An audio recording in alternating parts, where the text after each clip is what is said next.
आपकी आंखों में अभी जो है वो आपका जो लेंस है वो आपके बैक से फट के बाहर निकल गया है, इसको हम कैप्सुलर बैक सिंड्रोम कहते हैं। इसके अंदर आपका लेंस आपके नेचुरल लेंस के बैक को फाड़ के पीछे की तरफ जो आपका रेटिना होता है उसकी तरफ गिरना चालू हो गया है। ठीक है, लेंस जो होता है वो ऐसा बनाया जाता है कि वो आंख के अंदर बिल्कुल फिट रहता है अपने बैक के अंदर, बट जैसे जैसे समय गुजरता है कुछ लोगों के अंदर वो बैक फट जाता है।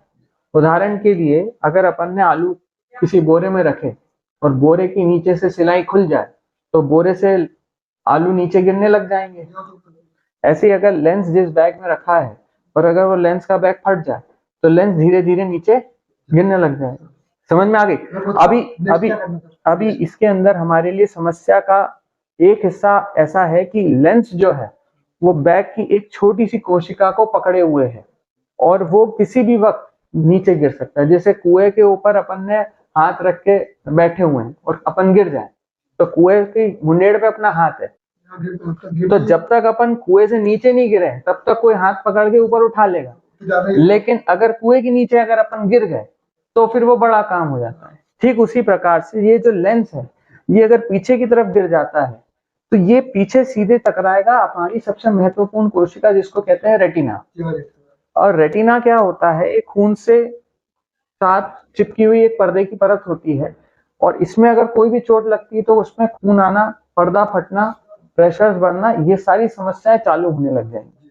हम अभी तो आपकी रोशनी बढ़ाने की बात कर रहे हैं लेंस को व्यवस्थित करके, पर अगर एक बार ये लेंस पीछे गिर गया और उसने पर्दे को फाड़ा तो फिर हमारी रोशनी जो बढ़नी है वो तो दूर की बात है, फिर आंख बचाने वाली बात पे आ जाएंगे, क्योंकि पर्दा फट गया तो वो समस्या का कारण बनेगा।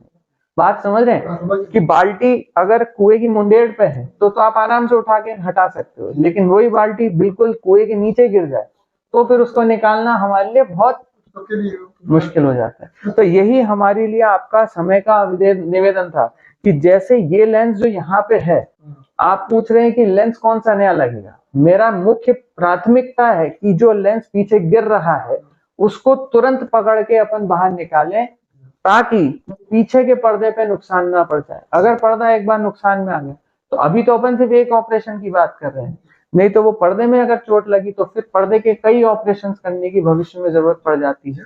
अभी अपन रोशनी की बात कर रहे हैं, बाद में अपन सिर्फ आंख को बचाने की बात करेंगे, क्योंकि पर्दा एक बार अगर फट जाता है उसमें से खून निकलने लग जाता है तो वो आंखों की सबसे गंभीर समस्याओं में से एक हो जाता है। तो हमें समय निकालने से समस्या को बढ़ाने का ही काम होने वाला है। ठीक है, अब इसमें जो दो तरह के लेंसेज मैंने आपको बताए हैं उसमें एक है फोल्डेबल और एक है पीएमएमए लेंस। ठीक है, तो फोल्डेबल हो या पीएमएमए लेंस हो, दोनों की विजन क्वालिटी अच्छी रहेगी। समझ में आ गई?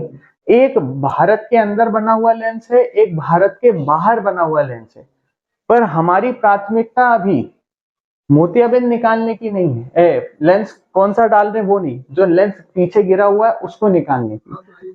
हमारे लिए अगर इंडिया का भी हम लेंस डालते हैं तो उसमें भी कोई विशेष समस्या नहीं है। क्यों? क्योंकि उसमें भी अच्छी खासी रोशनी आने की संभावना रहेगी। दोनों की वही है मेरी। ठीक है, तो अभी ये जो लेंस अपन जो डालेंगे ये स्पेशल लेंसेज होते हैं, इनको हम स्क्लीरल फिक्सेटेड आईओल्स कहते हैं। ये स्क्लीरल फिक्सेटेड आईओल्स, चूंकि हमारा नेचुरल लेंस का जो बैग है वो फट चुका है तो हम लोगों को एक स्पेशल पॉकेट्स बनानी पड़ती है आंख के अंदर। इन पॉकेट्स के द्वारा हम उसके लेंस के हैप्टिक्स को सीधे के सीधे आंख के क्लीरा के पार्ट में लगा देते हैं, तो इसलिए हमें इसमें बैग की जरूरत नहीं पड़ती है। आप समझ रहे हैं मेरी बात? मतलब लेंस डालेगा दूसरा में तो उसके रेटिना का वो होगा, रेटिना की समस्या भविष्य में ना आए, कम से कम तकलीफ हो। लेंस पीछे गिर गया, उसने रेटिना को फाड़ा तो वो हमारे लिए समस्या बढ़ जाएगी।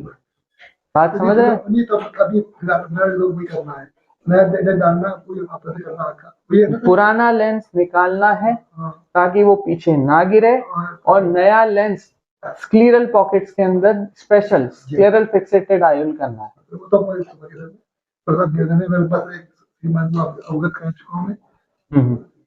अब इसमें क्या, ये कोई सामान्य ऑपरेशन नहीं होते, ये आंखों के सबसे बड़े ऑपरेशन होते हैं। इसमें आंखों के आगे नहीं, आंखों के पीछे जाके हमें तो इसमें स्पेशल विट्रेक्टमी मशीन्स की हमें जरूरत पड़ती है, जिसके द्वारा इसी के कारण इसके खर्चे एक सामान्य मोतियाबिंद से ज्यादा होते हैं।